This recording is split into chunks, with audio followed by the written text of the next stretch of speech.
काल होती संकष्टी चतुर्थी आणि चतुर्थी म्हटल्यानंतर मी दर महिन्याला मंदिरात जाते. तसं मी आज ठरवलं की आज आपण जाऊया नवशा गणपतीला. तर नवसाला पावणाऱ्या या गणेश मंदिराला 300 वर्षाचा इतिहास आहे. इथे पोहोचण्यासाठी गंगापूर रोडवरील आनंदवली परिसरात यावे लागते. तसं लोकेशन पिन व्हिडिओ खाली दिलेलं आहेच. काल चतुर्थी असल्यामुळे इथे खूपच गर्दी होती. हे मंदिर राघोबा पेशवे यांनी त्यांच्या पत्नी आनंदीबाई यांनी बांधले होते.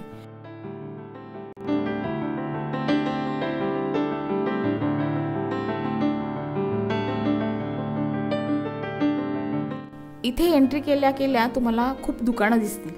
जसं प्रत्येक मंदिराच्या बाहेर खूप दुकानं असतात तशी दुकानांची गर्दी इथे पण आहे. पण इथलं खास वैशिष्ट्य म्हणजे इथे सर्व दुकानांमध्ये तुम्हाला लहान मोठ्या आकाराच्या घंटा दिसतील. तर आता या घंटा कशासाठी? तर इथली मान्यता आहे की हा गणपती नवसाला पावतो.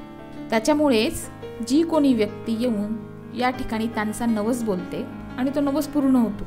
त्यानंतर ती व्यक्ती इथे येऊन घंटी विकत घेऊन मंदिराच्या गाभाऱ्यात बांधते. त्यामुळे गणपती बाप्पाचे दर्शन होईपर्यंत इथे असंख्य अशा घंट्या तुम्हाला बांधलेल्या दिसतील.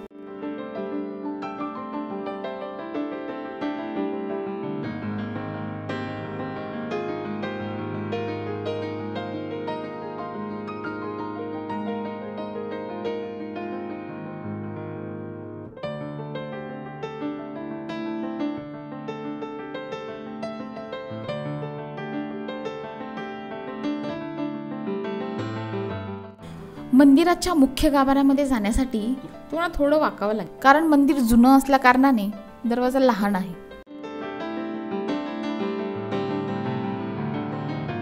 दिवसा जर तुम्ही या ठिकाणी आलात तर गोदावरीमध्ये तुम्हाला बोटिंग सुद्धा करता येते. अतिशय निसर्गरम्य असा परिसर आहे हा. चतुर्थी निमित्त अनेकांनी प्रसाद वाटप केले होते. दर्शन रांगेतून जवळजवळ 1 तासाने बाहेर आल्यानंतर जाम भूक लागली होती आणि उपवास असल्याने त्यात आणखीनच भर पडली. म्हणून उपवास सोडण्यासाठी आम्ही पोहोचलो एका नवीन रेस्टॉरंटमध्ये आणि हे रेस्टॉरंट मंदिरापासून अवघ्या 5 ते 7 मिनिटाच्या अंतरावर आहे. इथे ऑलरेडी खूप गर्दी होती, पण बाप्पाच्या कृपेने लगेच टेबल मिळाला.